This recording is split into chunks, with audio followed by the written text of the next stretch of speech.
Hello, and welcome to my studio this week. I've opened the window again so you can peek in and join me and see what I'm up to. I recently finished a piece that's going to get donated to an exhibition that's here in Florida. It's going to be shown hopefully live at the Studio Art Quilt Associates Global Exhibition or Global Conference that's supposed to happen in April of 2021. And I will step out of camera and grab it and show it to you here in just a sec. But I finished that, and so now I'm working on the next feeling in my series. So if you are new here, I create feelings out of fiber in the form of textured fiber paintings. Another term for those are art quilts, but mine are, they're not square in shape. So I came up with a different name for them to incorporate the fact that I use fiber, that there's a lot of texture to them because of the amount of stitching that I put into them, into these bright, bold, abstract creations that I make. And then the thread, because of how much thread I put in there, it's in essence, I'm kind of painting each design element. So that's why I call them what I call them. But anyway, so like I said, I create feelings out of fiber, and I'm making a new feeling. And I've chosen to make enlightened. And I chose that for a couple of reasons. One, very simply, it was just the next sketch in my sketchbook. Sort of a concept idea. And then the other piece is that I think, I don't know about you, but I personally am on a journey through this lifetime to become as enlightened and as evolved as I can be. It's always a process. It's always a journey. I was going to say task or chore, and that's not accurate. So, I just think we're put here to grow. And as we grow, the more we can grow, the more enlightened we can become. So that's what I'm making this time around. So today, what we're going to do is I'm going to spend some time at the ironing board adhering the fusible product that I use, which is called Misty Fuse, to the fabrics the colors that I've chosen for my canvas. And I'll show you all the sort of colors and whatnot here in a little bit. The Misty Fuse is kind of like working with spider webs a little bit. It's sheets of this very sheer, in essence, glue that glues. You apply it with an iron to fabric, and so it sticks to the fabric you've stuck it to. And then when you apply that piece that's got the fusible on it to another piece of fabric, it glues the two pieces together.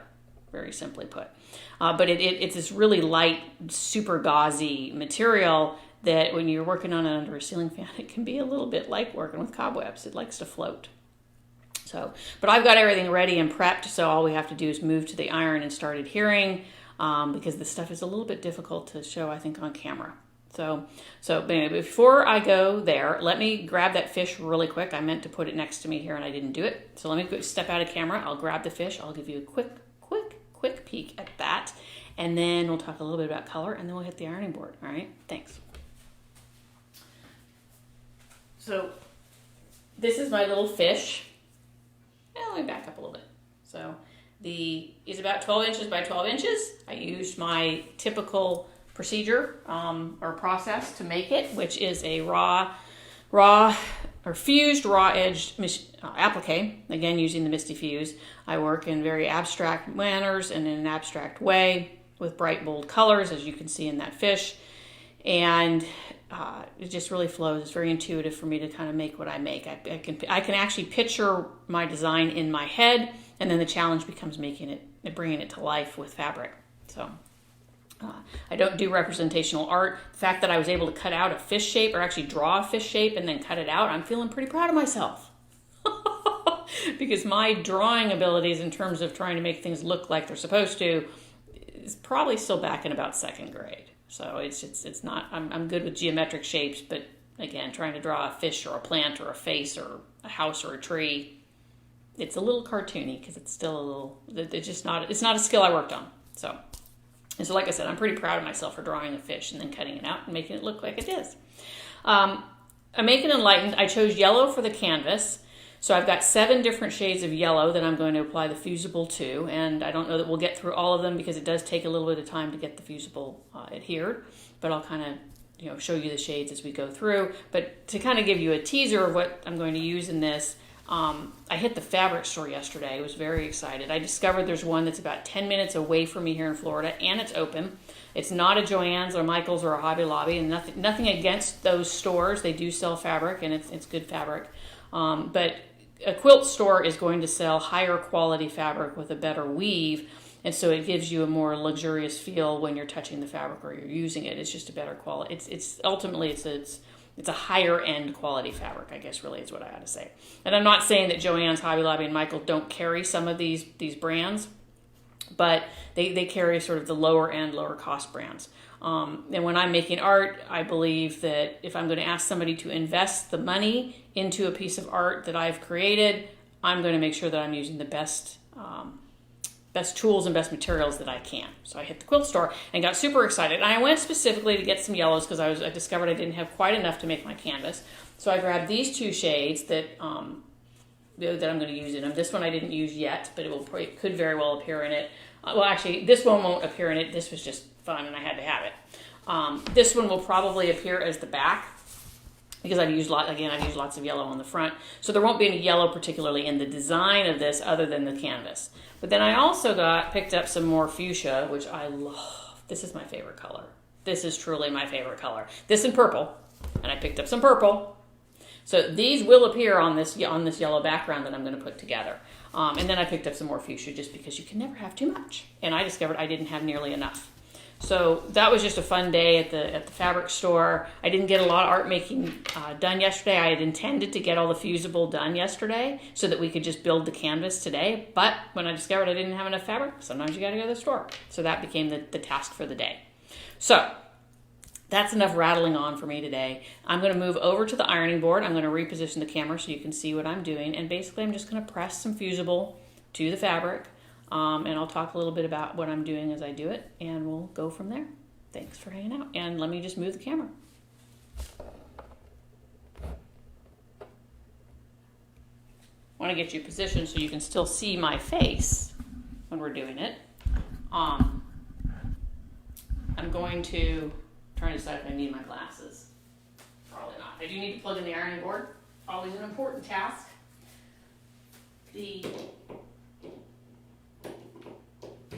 It's got to heat up. I meant to turn it on before I got on camera, so it'd be hot and whatnot.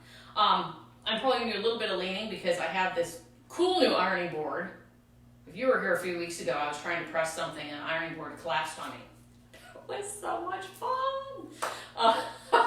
It's a wonder I didn't use one of my words that I haven't been using on camera. I grew up going to Catholic school, and then I worked in the construction industry for over 25 years, so I tend to swear like a construction worker, and I haven't done too much of that on camera.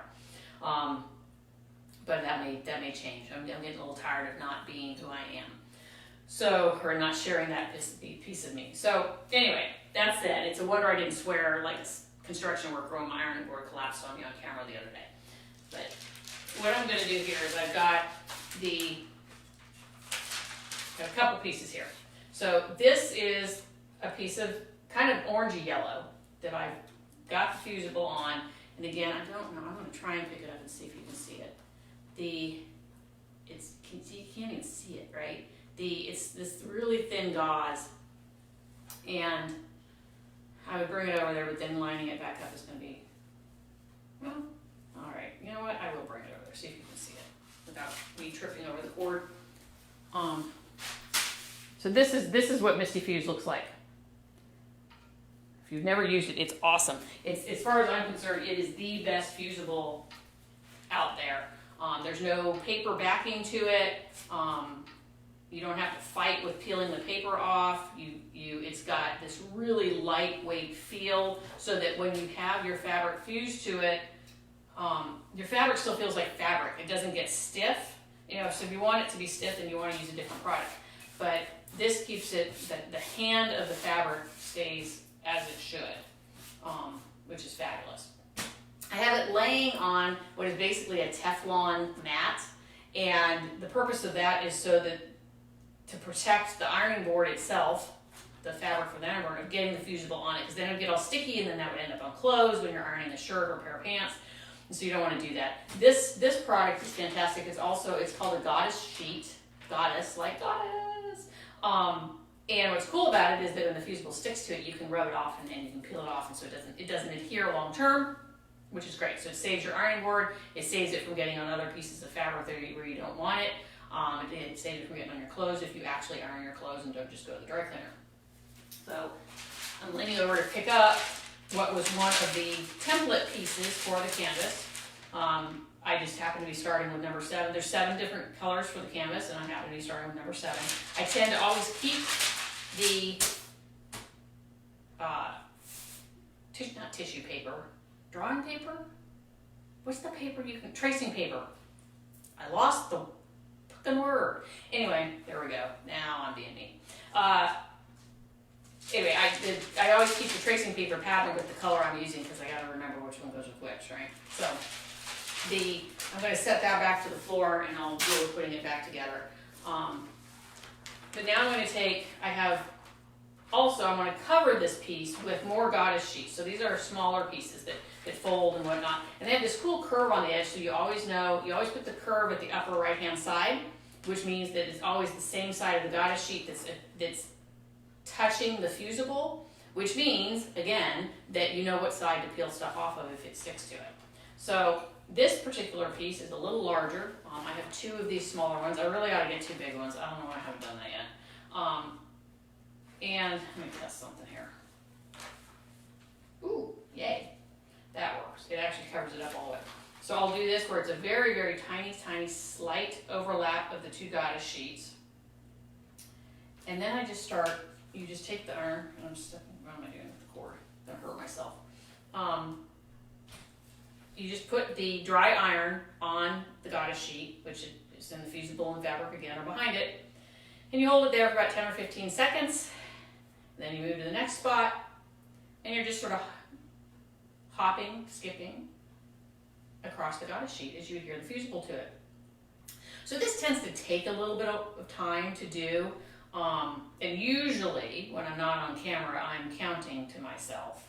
I'm not going to do that today because that would just get ridiculously repetitive for all of you.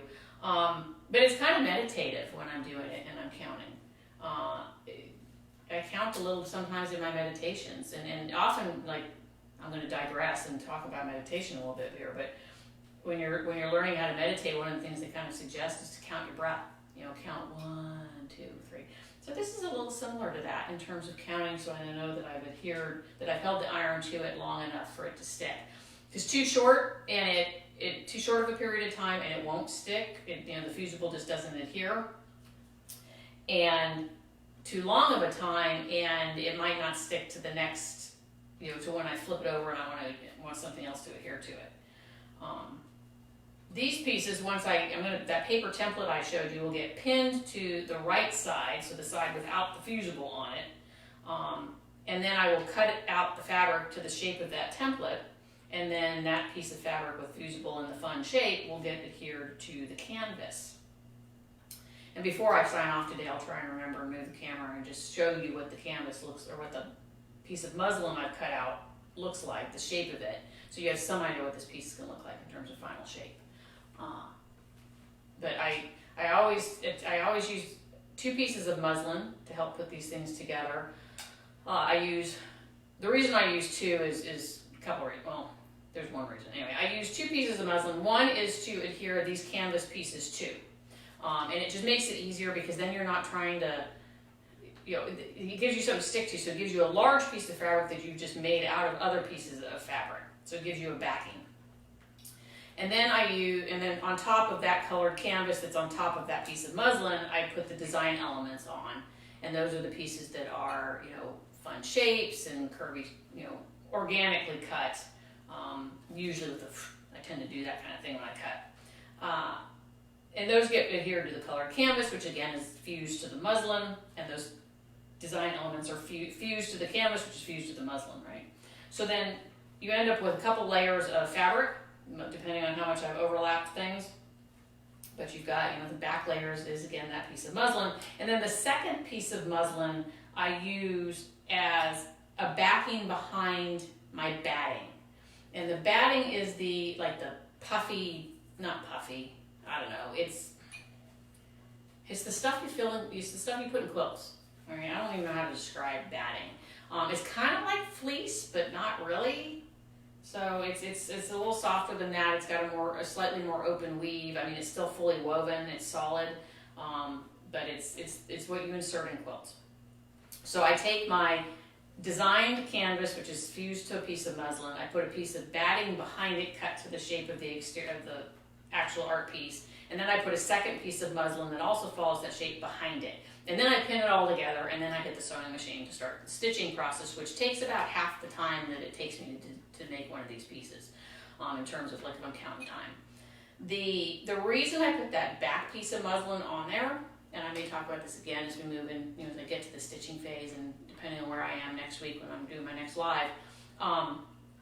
But the reason I do that is because I discovered when I didn't have an additional piece of muslin behind my batting, and I'm working my way through my sewing machine, and I've got to roll my quilt, right? And I got to fold it, and I got to do all this.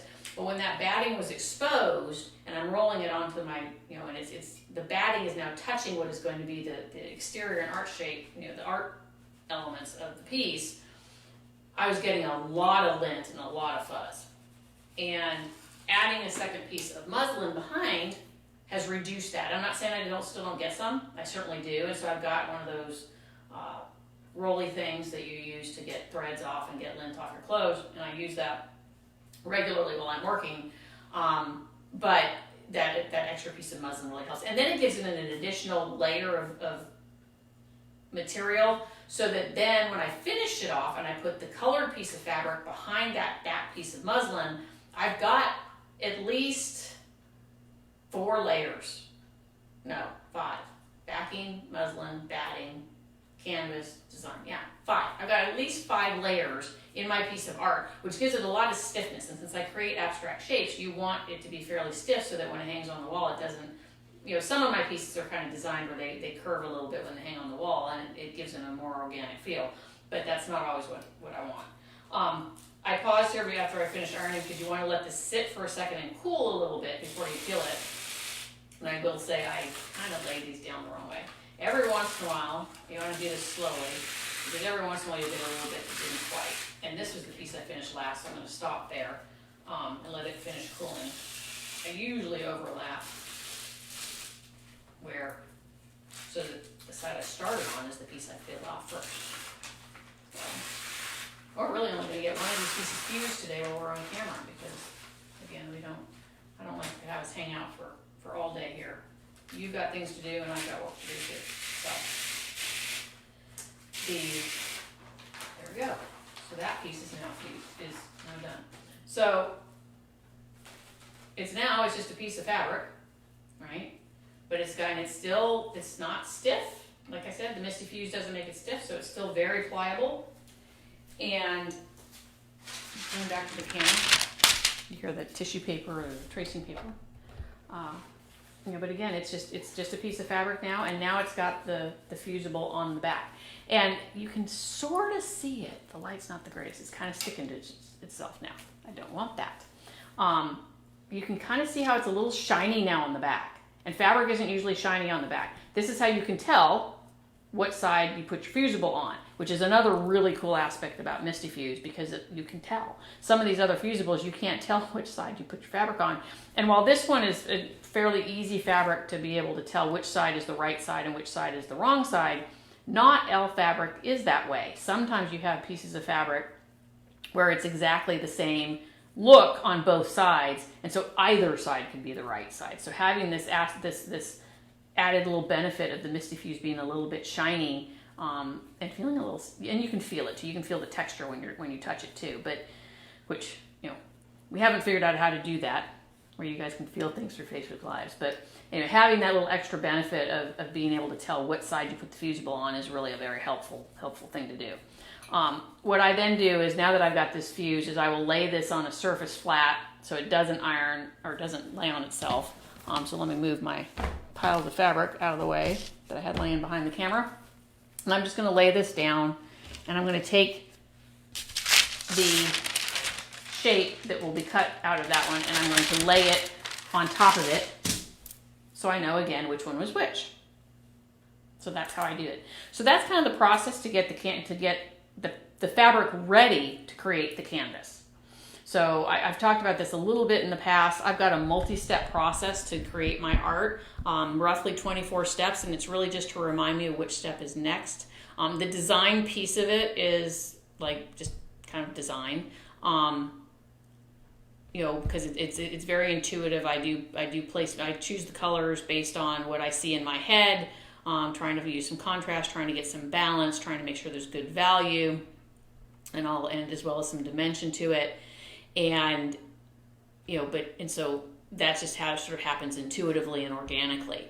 But it's one of the steps in my process. And what we did here today, applying fusible to fabric to create the canvas, is one of the steps. And we're still in the early stages of it. So before I sign off today, I am going to turn the camera so you can see the muslin that I've got up on my design wall, to get some idea of what the final shape is going to look like when I finish this piece and over the next few weeks. So let me just turn the camera. Let's see if I can get you up and now angle down a little bit. And so it's kind of like that. So it's sort of a heart shape, sort of a fire shape, definitely a growth shape. And that's what the final will look like when it's done. Many times since we're here, I'll swing around. There's a painting I did. That was my first painting. It wasn't it's good. I like it, except that my pencil marks show through the paint. So I'm keeping that one. I got some more art on the wall just because, what the heck, we're here. Let's show some stuff. And then we're back to me and cutting off my head. And then I'm just going to honor Church Street. This is one of my favorite breweries up in Chicago. And I won that sign at a dinner. So I hang it in my studio to remind me of yummy craft beer in Chicago. That's what we got for you today. I hope you enjoyed watching this, whether you watched it live or you're watching it later, or you're watching it on YouTube.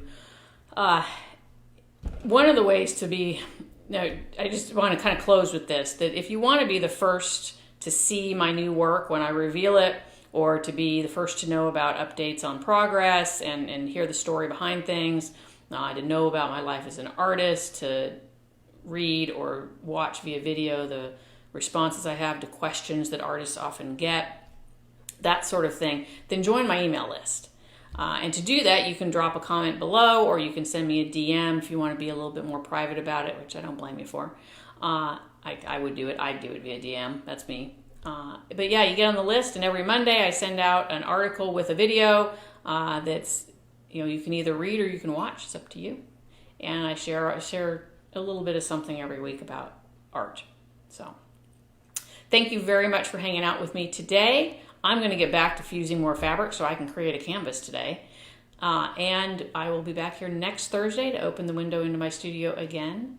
Until then, have a fabulous week. Stay safe, stay healthy. Peace and love. Bye-bye.